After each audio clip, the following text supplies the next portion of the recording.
भाई log complete 100 like for next episode please subscribe my channel. 93 तपस्या और रुद्र पर हमला। वही जब कृतिका ने तपस्या और शौर्या को इतना खुश और साथ में डांस करते हुए देखा तो गुस्से उसके चेहरे पर दिखने लगा। वो भी अपने बॉयफ्रेंड के साथ डांस फ्लोर पर आने लगी, पर रुद्र के गार्ड्स ने उन्हें रास्ते में ही रोक दिया क्योंकि वो अपनी बीवी और साले को और हट होने नहीं दे सकता। इसीलिए वो डांस फ्लोर पर आ गया और तपस्या को अपनी बाहों में खींच लिया और उसके साथ डांस करने ही वाला था। तपस्या ने उसके हाथों पर जोर से काट लिया और खुद से दूर करके वो फिर से शौर्या के साथ डांस कर रही थी। कुछ दिन तो रोना धोना बुमपेर किया और फिर डिलीट उसका नंबर किया। आंसू जो सूखे सीधा पार्लर गया। पार्लर में जाके शैम्पू जमकर किया। कॉलेज की सहेलियों से कैचअप कर लिया। अरे कॉलेज की सहेलियों से कैचअप कर लिया। जिनको मिल ना पाए उनको व्हाट्सएप कर दिया मेरे सैया जी से। आज मैंने ब्रेकअप कर लिया। सुबह सवेरे उठ के मैंने ये सब कर लिया मेरे सैया जी से। आज मैंने ब्रेकअप कर लिया। लुक बेबी, मुझे लगता है कि जो भी तूने किया है वो वेरी वेरी राइट है। भूतकाल को भूल जा, अब तू आने वाला फ्यूचर वेरी वेरी ब्राइट है। मैं हूं न बेबी साथ तेरे, पार्टी शार्टी होनी पूरी नाइट है। माइंड न करना जो थोड़ा ज्यादा बोल दूं, क्योंकि बांधा वेरी वेरी टाइट है। उसे फोन मिला और गाली दे, फोटो जला के कर दे राख साले तेरी माँ की आंख। कल्टी हुआ जो सैया स्टूपिड तेरा, जीवित हुआ फिर से क्यूपिड तेरे। बासी रिलेशनशिप का लेबल हटा, दुनिया को तू है अवेलेबल बता। तेरे सोए अरमानों को वेकअप कर दिया। अरे मेरे सोए अरमानों को वेकअप कर दिया कि तेरे सैया जी से आहा तूने ब्रेकअप कर लिया। तेरे सैया जी से काहे तूने तेरे सैया जी से काहे तूने ब्रेकअप कर लिया। X2 बब ब्रेकअप सोन कर दे दिल की फीलिंग स्ट्रोंग। वही रुद्र के फेस पर भी स्माइल थी। उसे अब तपस्या को अपनी बाहों में उठा लिया और शौर्या को अपने साथ लेकर वहां से जाने लगा। तभी तपस्या की नजर कृतिका पर पड़ी, पर वो बहुत नशे में थे। उसे धीरे से बड़बड़ाते हुए कहा, भाभी मानव आगे। रुद्र ने मुखे ये अपनी आंखें बंद की और बिना रुके ही तपस्या को ले जाने लगा। वो अपने साथ दोनों को कार में ले आया। उसे आज लग रहा था उसकी बीवी और साला दोनों भी पियक्कर है। जैसे जैसे कार आगे बढ़ रही थी तपस्या रुद्र के चेस्ट पर अपने हाथों को चला रही थी। पहले रुद्र को लगा उसका बहम है, पर तपस्या धीरे धीरे अपना हाथ रुद्र के कोट के अंदर ले आई। रुद्र ने एक नज़र तपस्या को देखा, फिर अपने ड्राइवर से बोला, ड्राइवर पार्टीशन ऑन करो। शौर्या भी मुस्कुराने लगा। उसे दिन में भी एक दर्द की लहर उठ रही थी, पर उसने ये दर्द अपने ही सीने में दबा लिया। वही जैसे ही पार्टीशन बंद हुआ रुद्र अब तपस्या को ही घूर रहा था। वही तपस्या को किसी को कोई नहीं पड़ी थी। उसने गुस्से से पूछा, कहाँ छुआ है आपको उन छिपकलियों ने। रुद्र अब शौक था। वही तपस्या ने गुस्से से रुद्र के कोट को निकाल दिया। रुद्र ने प्यार से कहा, बच्चा घर पहुंचने तक रुक जाओ प्लीज। तपस्या ने गुस्से से रुद्र की गर्दन पकड़कर गुस्से से बोली, डेविल आपको जब वो छिपकलियां बार बार यहाँ वहाँ छू रही थी आपने उन्हें नहीं रोका और आप अपनी एकलौती बीवी को रोक रहे हैं। रुद्र शॉक हो गया। रुद्र ने उसे समझाते हुए कहा, बच्चा आप हमें गलत समझ रही है। हम आपको रोक नहीं रहे हैं, हम तो कह रहे हैं आप। वो कुछ और कहता तपस्या रुद्र को धक्का देकर उसकी लेप पर आ गई और उसे सीट पर धक्का देकर उसके होठों पर अपने होठों को रखकर बाइट करने लगी। वो तब तक बाइट करती रही जब तक रुद्र के होठों से ब्लड नहीं आने लगा। जब उसे ब्लड का टेस्ट महसूस हुआ तब भी वो नहीं रुकी। वही रुद्र ने उसे नहीं रोका, क्योंकि आज उसकी हरकतों दो में उसकी जलन उसका प्यार नजर आ रहा था। वो भी रुद्र से उतना ही प्यार करती थी जितना रुद्र उससे करता था। वही तपस्या की शायद रुद्र के होठों पर रहम आ गया। उसने रुद्र के होठों को छोड़ दिया और रुद्र की नेक पर बाइट करने लगी और उसकी शर्ट के बटन जो उससे नशे की वजह से खुल नहीं रहे थे तपस्या ने उसे खींचकर तोड़ दिया और जबरदस्ती उसकी शर्ट को उसके बदन से अलग कर दिया। अब वो रुद्र के ऊपर थी और उसकी चेस्ट पर बीती कर रही थी। आज शायद वो रुद्र को सजा दे रही थी किसी और को अपने करीब आने देने की। वही रुद्र के पूरे चेस्ट पर नेक पर होठों पर बाइट के निशान थे, पर फिर भी हमारी तपस्या का दिल नहीं भरा। वो और कुछ भी करने वाली थी। तभी ड्राइवर की आवाज आई, सर घर आ गया है। रुद्र ने एक बार खुद को देखा। वो ऐसी हालत में नहीं था वो घर में जा सके। वही तपस्या भी पूरे नशे में ही थी। इसीलिए रुद्र ने कड़क आवाज में कहा, कार को अपने व्हीला पर ले लो।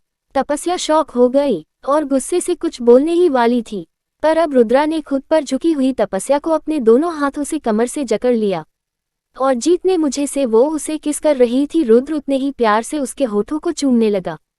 तपस्या को बोलने का मौका भी नहीं मिला और वो लोग भी रुद्र ने उसके होठों को अपने कब्जे में ले लिया था। वही कार भी विला की तरफ चल पड़ी थी। थोड़ी देर बाद फिर ड्राइवर की आवाज आई, सर विला आ गया। रुद्र ने गुस्से से कहा, अपने घर चले जाओ, कल आ जाना। ड्राइवर ने हाँ कहा और वहां से निकल गया। उसके जाने के बाद रुद्र ने तपस्या के होठों को छोड़ दिया और उसे अपनी बाहों में उठाकर कमरे में आ गया। वही तपस्या जोर जोर से रुद्र के सीने में मार रही थी। वही उसके छोटे छोटे हाथों से, क्या रुद्र को लगता वो सिर्फ मुस्कुरा रहा था। वही तपस्या अब जोर जोर से सांस ले रही थी। रुद्र तपस्या को अपनी बाहों में लेकर विला की तरफ बढ़ गया। तपस्या नशे में थी। वो रोने लगी, आप बहुत बुरे हैं डेविल, आपने अपने करीब किसी को क्यों आने दिया। डेविल, हम आपसे प्यार नहीं करते। बोलिए ना डेविल, हम क्या आपसे कुछ पूछ रहे हैं। तपस्या ने रुद्र के फेस को अपने हाथों में पकड़कर अपनी अधखुली आंखों से पूछा, बोलिए ना डेविल, क्या हम आपसे प्यार नहीं करते। अगर हमारे करीब कोई आए तो आप क्या करेंगे। बोलिए ना। रुद्र ने लात मारकर कमरे का दरवाजा खोला और सीधा तपस्या को बैग पर लाकर पटक दिया और गुस्से से उसके ऊपर आकर बोला, बस बहुत हुआ बच्चा, आप अच्छे से जानते तो आपका डेविल सिर्फ आपसे प्यार करता है और आपके पास आने के लिए हमेशा तड़पता रहता है। इतना बोलकर वो फिर से उसके होठों को अपने होठों से लोक कर दिया। वही तपस्या के बेचैन दिल को जैसे सुकून मिल रहा था। पर थोड़ी ही देर में तपस्या ने रुद्र पर उल्टी कर दी और जोर जोर से हंसने लगी। रुद्र को भी हंसी आ गई, क्योंकि उसकी बेवकूफ बीवी पूरी बेवकूफी थी। रुद्र ने अपनी बाहों में उठाया और वॉशरूम में आकर दोनों के कपड़े निकालकर बाथटब में आ गया। रुद्र ने तपस्या को बहुत प्यार से होल्ड किया हुआ था, उसे अच्छे से साफी किया। वही दूसरी तरफ काली को इन्फॉर्मेशन मिली थी रुद्र और तपस्या पर हमला होने वाला था। काली रुद्र को फोन लगा रहा था। वो अपनी बैकअप टीम लेकर विला की तरफ निकल गया और वो रुद्र को फोन लगा रहा था, पर वही रुद्र बस तपस्या को ही प्यार कर रहा था। फिलहाल उसे कोई आइडिया भी नहीं था। वो और तपस्या दोनों ही एक दूसरे को प्यार कर रहे थे। रुद्र ने तपस्या को साफ किया और बाथरोब पहनाकर कमरे में आ गया। वही रुद्र का फोन कार में था, इसीलिए इसे किसी का फोन का कोई आइडिया ही नहीं था। वही कुछ लोग अब विला के गेट से अंदर आ चुके थे।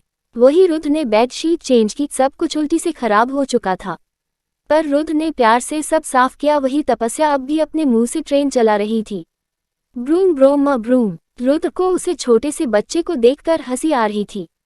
उसने प्यार से तपस्या के पास आकर उसे बैग पर ले जाने लगा। तभी तपस्या ने छोटा सा मुंह बनाकर उससे कहा, डेविल, हमें भूख लगी है। रुद्र ने एक नज़र अपनी जान को देखा और प्यार से उसके फोरहेड पर किस किया और उसे बेड पर सुलाकर प्यार से बोला, आप आराम करो, हम कुछ बना कर ले आते हैं।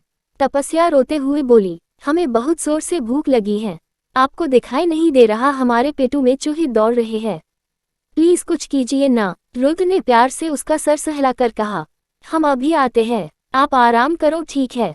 तपस्या ने हाँ कहा और बेड पर लेट गई। वही रुद्र जब बाहर आया, वो सीधा किचन की तरफ बढ़ गया। वही उसे दूर दूर तक कोई आइडिया ही नहीं था। विला में कुछ लोग उन्हें मारने के लिए आ चुके थे।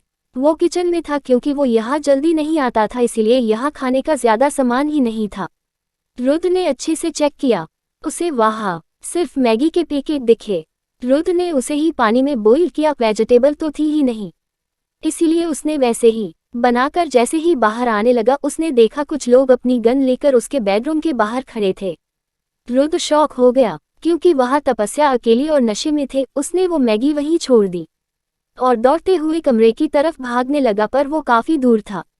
वो दौड़ते हुए आने लगा, पर उन लोगों ने बेडरूम का दरवाजा खोल दिया और बिना देखे ही फायरिंग करने लगे। रुद्र जहाँ था वही जम गया, उसके पाँव आगे ही नहीं बढ़ रहे थे। उसे लगा शायद आज उसकी दुनिया ही खत्म हो गई। यह ऐसा ही था जब उसने अनया को खोया था, उसकी हिम्मत वही टूट गई। वो शॉक होकर वही जम गया। वही काली और उसके गार्ड्स भी पीछे से आ गए। उन्होंने फौरन उस गार्ड्स को मारना शुरू कर दिया। वही रोकी ने जब रुद्र को ऐसे शॉक होकर खड़ा देखा तो फौरन उसके पास आया और उसे होश में लाते हुए बोला, भाई होश में आओ, भाभी कहाँ है, बोलिए। रुद्र कुछ बोल ही नहीं पा रहा था, वो अब भी शॉक में ही था। वही काली और गार्ड्स ने सबको खत्म कर दिया और फिर रुद्र के पास आकर पूछा, भाभी कहाँ है। रुद्र ने जब कोई जवाब नहीं दिया, रोकी ने वहां जग में रखा हुआ पूरा पानी रुद्र के ऊपर डाल दिया। रुद्र जैसे होश में आया, उसकी आंखें नम हो गई, उसकी आंखों से आंसू बहने लगे। वही काली और रोकी रुद्र को ऐसे देखकर शॉक हो गए। उन्होंने प्यार से उससे पूछा, रुद्र तपस्या कहाँ है? कुछ तो बोलो। रुद्र ने बस ऊपर कमरे की तरफ इशारा कर दिया। वही रोकी और काली ने जब उस कमरे की तरफ इशारा किया वो भी अब डर गए, क्योंकि सारे हमलावर वहीं पर थे और कमरे में फायर कर रहे। रोकी और काली ने रुद्र को भी अपने साथ खींचा और वो सभी बेडरूम की तरफ आ गए। पर अब तीनों में से किसी की भी हिम्मत नहीं थी कमरे में जाने की, क्योंकि उन लोगों ने काफी सारी गोलियां चलाई थी। तपस्या का बचना इम्पॉसिबल था। उन तीनों के पांव वहीं रुक गए। पांव में सभी हमलावर की लाशें थी। कमरे की भी कोई चीज सलामत नहीं थी और उन तीनों की ही आगे बढ़ने की हिम्मत नहीं हो रही थी। हर जगह बस खून ही खून था, जो उनके कदम आगे बढ़ाने ही नहीं दे रहा था। CH-94 untitled chapter. वही काली और गार्ड्स ने सबको खत्म कर दिया और फिर रुद्र के पास आकर पूछा, भाभी कहाँ है? रुद्र ने जब कोई जवाब नहीं दिया, रोकी ने वहां जग में रखा हुआ पूरा पानी रुद्र के ऊपर डाल दिया। रुद्र जैसे होश में आया, उसकी आंखें नम हो गई, उसकी आंखों से आंसू बहने लगे। वही काली और रोकी रुद्र को ऐसे देखकर शॉक हो गए। उन्होंने प्यार से उससे पूछा, रुद्र तपस्या कहाँ है? कुछ तो बोलो। रुद्र ने बस ऊपर कमरे की तरफ इशारा कर दिया। वही रोकी और काली ने जब उस कमरे की तरफ इशारा किया वो भी अब डर गए, क्योंकि सारे हमलावर वहीं पर थे और कमरे में फायर कर रहे थे। रोकी और काली ने रुद्र को भी अपने साथ खींचा और वो सभी बेडरूम की तरफ आ गए। पर अब तीनों में से किसी की भी हिम्मत नहीं थी कमरे में जाने की, क्योंकि उन लोगों ने काफी सारी गोलियां चलाई थी। तपस्या का बचना इम्पॉसिबल था। उन तीनों के पांव वहीं रुक गए। पांव में सभी हमलावर की लाश थी। कमरे की भी कोई चीज सलामत नहीं थी और उन तीनों की ही आगे बढ़ने की हिम्मत नहीं हो रही थी। हर जगह बस खून ही खून था, जो उनके कदम आगे बढ़ाने ही नहीं दे रहा था। अब आगे रुद्र तो अब भी सदमे में ही था, उसकी हिम्मत ही नहीं थी आगे जाने की। वही काली ने ही हिम्मत की और कमरे में आगाया। वहां पर हर चीज बिखरी हुई थी। उन्होंने ऐसी कोई चीज बाकी नहीं रखी थी जिस पर अपनी गोली नहीं चलाए हो। पर था तपस्या कहीं थी ही नहीं। काली शॉक हो गया और दरवाजा पर आकर बोला, भाई भाभी नहीं है अंदर। रुद्र जैसे होश में आया, तब उसने सुना तपस्या वहां नहीं थी। वो और रोकी भी फौरन कमरे में आए और तपस्या को ढूंढने लगे, पर वो वहां नहीं थी। जहां रुद्र से उसे सुलाया था वो जगह खाली थी। रुद्र की जैसे जान में जान आई, वो सीधा बाथरूम की तरफ बढ़ा। जो ताला खुला था वो जैसे ही बाथरूम में पहुंचा वो शॉक हो गया, क्योंकि तपस्या वहां अभी अपने बाथरोब में बेहोश पड़ी थी और उसके सर से खून आ रहा था। रुद्र ने जब तपस्या का सर खून से लथपथ देखा तो घबरा गया। उसे फौरन तपस्या को अपनी बाहों में उठा लिया और कमरे में आ गया और चिल्ला 7:35 4000 कर बोला, काली डॉक्टर को बुलाओ और फौरन ये जगह क्लियर करो। वही तपस्या के सर की चोट काफी नॉर्मल लग रही थी। रोकी में जाकर गाड़ी से फर्स्ट एड बॉक्स ले आया और लाकर अपने भाई के आगे किया और बोला, भाई पहले आप भाभी को ड्रेसिंग कर दीजिए। रुद्र ने हाँ कहा और फौरन ड्रेसिंग कर दी। तभी वहां डॉक्टर कश्यप भी आ गए। उन्होंने वहां जब तपस्या को बेहोश देखा तो शॉक हो गए। वो रुद्र को देखकर पूछने लगे, क्या हुआ है इन्हें, ये बेहोश क्यों है? रुद्र ने कहा, मुझे नहीं पता, हम जब यहाँ आए यह बाथरूम में बेहोश पड़ी थी। वही डॉक्टर को तपस्या की बॉडी पर बहुत सारे निशान दिख रहे थे, जिसे देखकर उन्होंने खुद को शांत किया और आगे बढ़कर तपस्या को चेक करके बोला, रुद्र सर आप अच्छे से जानते हैं आपकी वाइफ कमजोर है, फिर भी आप उनके खाने पीने का ध्यान क्यों नहीं रखते? ऊपर से उन्होंने ड्रिंक भी की हुई है, क्या ये सब इनकी हेल्थ के लिए ठीक है? तभी रुद्र ने पूछा, आप कहना क्या चाहते हैं? तभी डॉक्टर कश्यप ने कहा, शायद आपकी पत्नी ने सुबह कुछ खाया ही नहीं है और ऊपर से ड्रिंक भी बहुत ज्यादा से कली है, जिस वजह से इन्हें चक्कर आया है और वो बाथरूम में गिर गई और उन्हें चोट लग गई और वो बेहोश हो गई। रुद्र और काली के फेस पर अब एक सुकून था, जैसे तपस्या ने कुछ देखा ही ना हो, और वो सुकून की सांस लेने लगे। तभी डॉक्टर ने कहा, इन्हें जैसे होश आए इन्हें पहले कुछ खिला दीजिए। ठीक है, रुद्र से हाँ कहा। वही डॉक्टर कश्यप ने कुछ दवाएं लिख दी और बोले, इसे मंगवा लीजिएगा। काली ने वो लिस्ट भी ली और जाते हुए बोला, मैं कुछ खाने के लिए लेकर आता हूँ। उसके जाने के बाद रुद्र ने गुस्से से रोकी से कहा, रोकी आज हमारी जान ही निकल गई थी। हमने जब उन गुंडों को कमरे का दरवाजा खोलकर फायर करते हुए देखा हमारा दिमाग ही काम नहीं कर रहा था।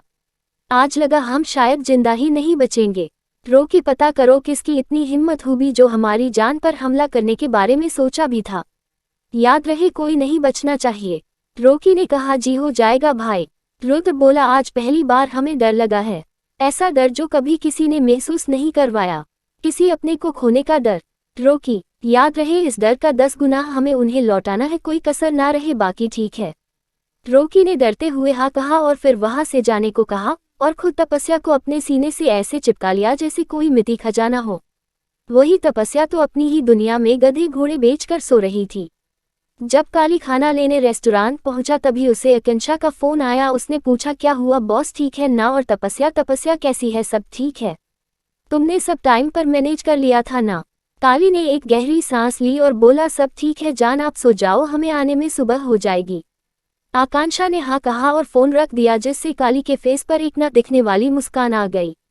वो भी जानता था उसकी बीवी उसे मिस कर रही है, पर उनकी ट्रेनिंग में सबसे पहले उन्हें अपने अपने इमोशन पर कंट्रोल करना ही सिखाते हैं। वही हाल इन दोनों लव बर्ड्स का भी था। उन्हें अपना प्यार न दिखाने आता था और न छुपाने में। वही दूसरी तरफ एक कपल ऐसा भी था जो सबसे छुप छुप कर एक दूसरे के दिल की गाड़ी को आगे धक्का दे रहे थे। जी हाँ, वो कोई और नहीं, हमारे दूसरे कपल सक्षम और काव्या ही थे। प्लीज कंफ्यूज मत होना, रुद्र की बहन का नाम भी काव्या है और ईशान की बहन का नाम भी काव्या ही है। ईशान याद है ना आपको? अरे अपनी बुआ जी का बेटा। बुआ जी तो याद ही है ना आपको, जिसे हमारे रुद्र ने मेड बनाकर रखा हुआ है, क्योंकि उन्होंने तपस्या को हमेशा हक किया था। जब अभय जी ने अपना सब कुछ रुद्र के नाम कर दिया था तो उसने आभीर, समायरा और जाया जी को मेड की सजा दी थी और शिवम को ही उनका हेड बना दिया था, जो कोई मौका ही नहीं छोड़ता था उन्हें परेशान करने का। पर जल्द ही आपको शिवम और समायरा की भी लव स्टोरी देखने को मिलेगी। पर अभी हम आते हैं सक्षम और काव्या पर, क्योंकि अंश और शिवानी एक दूसरे से प्यार करने के बाद भी शिवानी ने कभी उस रिश्ते को आगे बढ़ने ही नहीं दिया। उसने हमेशा ही अंश के कदम खुद तक बढ़ने से पहले ही रोक दिए, क्योंकि वो अच्छे से जानती थी उसकी माँ यानी जाया जी कभी उनकी शादी नहीं करवाएगी, क्योंकि उन्हें अपने बुढ़ापे को संवारने के लिए बहुत अमीर दामाद चाहिए था। इसीलिए आगे चलकर तकलीफ न हो, इसीलिए हमारी शिवानी ने खुद के दिल की फीलिंग को ही दफना दिया था। पर काव्या छोटी थी, उसे शिवानी ने लाख समझाया पर वो नहीं मानी और उसने अपने दिल की सुनी। और वो सक्षम को छुप छुप कर देखती, उसे देखती तो मुस्कुरा देती, उसके साथ कॉलेज जाती तो बिना डर ही उससे बातें करने लगती। वही सक्षम को भी काव्या का साथ पसंद था, पर वो जानता था जया जी कितनी बुरी इंसान थी, इसीलिए वो नहीं चाहता था उसके भाई को उसके लिए उस औरत के सामने झुकना पड़े। बस इसीलिए अब तक उसने काव्या को प्रपोज नहीं किया था। पर वो छह कर भी खुद को काव्या के करीब जाने से रोक नहीं पा रहा था। वो दोनों रोज की तरह आज भी सबके सोने के बाद टेरेस पर ही थे। सक्षम पहले से ही वहां मौजूद था। वही थोड़ी देर बाद सबके सोने के बाद काव्या भी सबसे छुपती छुपाती हुई टेरेस पर आ गई और सक्षम से थोड़ी दूरी बनाकर बैठ गई। उसकी ऐसी हरकत से सक्षम के फेस पर स्माइल आ गई। उसने काव्या की तरफ बिना देखे ही पूछा, जब इतना ही डर लगता है तो क्यों आती हो मेरे पास, ये जानते हुए भी कि जब सबको हमारे बारे में पता चल जाएगा तो क्या होगा? वही काव्या ने डरते हुए सक्षम को देखा और प्यार से कांपते हुए बोली, नहीं पता क्या होगा, पर एक बात जानती हूँ, मैं आपके बिना नहीं रह सकती। अगर आपको न देखूं तो अब नींद भी नहीं आती।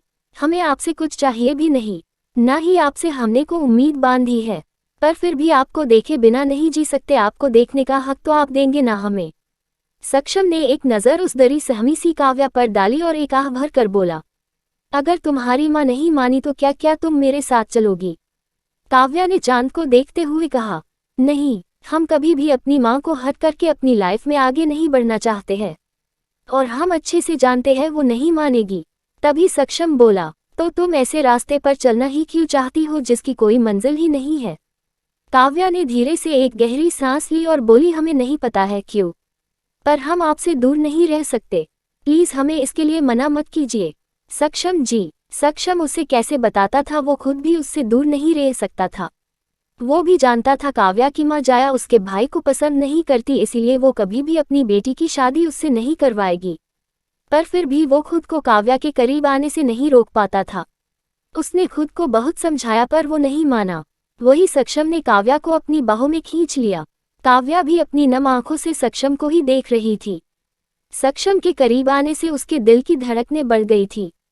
वही सक्षम की नज़र काव्या के कांपते गुलाबी होठों पर टिक गई, जिसे देख आकर उसका गला सूखने लगा। वही सब कुछ भूलकर अपने होठों को काव्या के होठों से जोड़ दिया और धीरे धीरे उसे सक करने लगा। और वो सॉफ्ट किस के पैशनेट किस में बदल गया।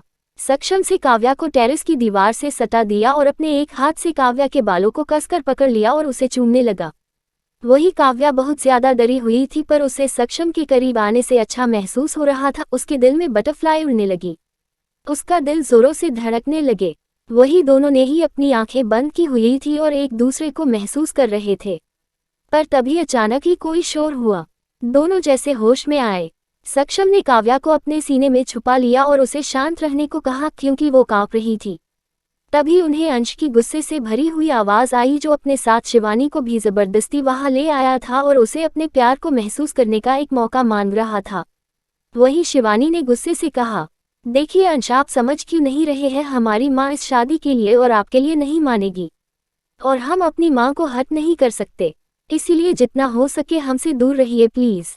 वही सक्षम और काव्या भी उन दोनों की बातें ही सुन रहे थे। इस वक्त वो दोनों एक दूसरे के इतने करीब थे कि साने लेने की आवाज भी एक दूसरे को सुनाई दे रही थी और दोनों ही अपनी बढ़ी हुई धड़कनों को सुन पा रहे थे। वही दूसरी तरफ शिवानी ने गुस्से से अंश को धक्का देकर खुद से दूर करने की कोशिश कर रही थी, पर अंश ने जबरदस्ती शिवानी को किस करने के लिए अपने करीब खींच लिया।